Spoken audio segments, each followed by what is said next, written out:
നമ്മൾ കോഴിക്കോട്ടേക്കാണ് പോകുന്നത്. അത് വന്ദേ ഭാരത് ട്രെയിനിൽ. എനിക്കിതിൽ കയറി ചെല്ലുമ്പോഴേക്കും ഫസ്റ്റ് തോന്നുന്നത് ഒരു ഫ്ലൈറ്റ് കയറിയ ഒരു ഫീലാണ്. കാരണം സീറ്റൊക്കെ ഫ്ലൈറ്റിനോട് സിമിലർ ആണ്. അതുപോലെ നല്ല ക്ലീൻ ആണ്, ഫ്ലൈറ്റ് പോലെ തന്നെ. പിന്നെ നമ്മൾ ഇതിൽ കയറി ചെല്ലുമ്പോഴേക്കും അവർ നമുക്ക് ഒരു ബോട്ടിൽ വെള്ളം അതിൽ വെച്ചിട്ടുണ്ടായിരിക്കും. പിന്നെ കുറച്ചു നേരം കഴിയുമ്പോഴത്തേനും അവർ ന്യൂസ് പേപ്പർ കൊണ്ടുതരും. നമുക്കത് വായിച്ചുകൊണ്ടൊക്കെ ഇരിക്കാൻ പറ്റും. നല്ല എന്റർടൈൻമെന്റ് ആണ്. പിന്നെ പെട്ടെന്ന് സമയവും പോകും. അതിന് തൊട്ട് പുറകെ അവര് നമുക്ക് ഒരു പാക്കറ്റ് ബിസ്ക്കറ്റിനകത്ത് 2 എണ്ണം ഉണ്ട്, ചെറിയ പാക്കറ്റാണ്. പിന്നെ അതുപോലെ മസാല ചായയുടെ പൗഡറും കൊണ്ട് തന്നു.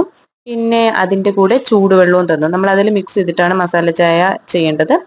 മസാല ചായ ടേസ്റ്റ് ഉണ്ടോ എന്ന് ചോദിച്ചാൽ കുഴപ്പമില്ല, ഒരു ആവറേജ് ചായയാണ്. പഞ്ചസാരയൊക്കെ ആവശ്യത്തിന് അതിൽ മിക്സ് ചെയ്തിട്ടുണ്ട്.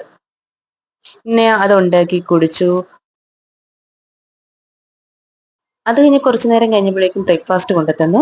ബ്രേക്ക്ഫാസ്റ്റ് ഒരു ആവറേജ് ബ്രേക്ക്ഫാസ്റ്റ് ആയിരുന്നു. ഇഡലിയൊക്കെ നല്ല സോഫ്റ്റ് ആയിരുന്നു. അതിലുണ്ടായിരുന്നത് 3 ഇഡലി, ഒരു ഉഴുന്നുവട, കേസരി, സാമ്പാർ, ചട്നി ആയിരുന്നു.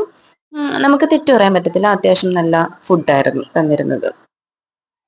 നമുക്ക് പെട്ടെന്ന് ട്രാവൽ ചെയ്ത് എവിടെയെങ്കിലും പോകണമെന്നുണ്ടെങ്കിൽ ഈ വന്ദേ ഭാരത് ട്രെയിൻ ഭയങ്കര യൂസ്ഫുൾ ആണ് കേട്ടോ. ഞങ്ങൾ കോഴിക്കോട് ഒരു 6 മണിക്കൂർ കൊണ്ട് എത്തി. നോർമലി നമുക്ക് 10 മണിക്കൂർ കൂടുതൽ എടുക്കുന്നതാണ്.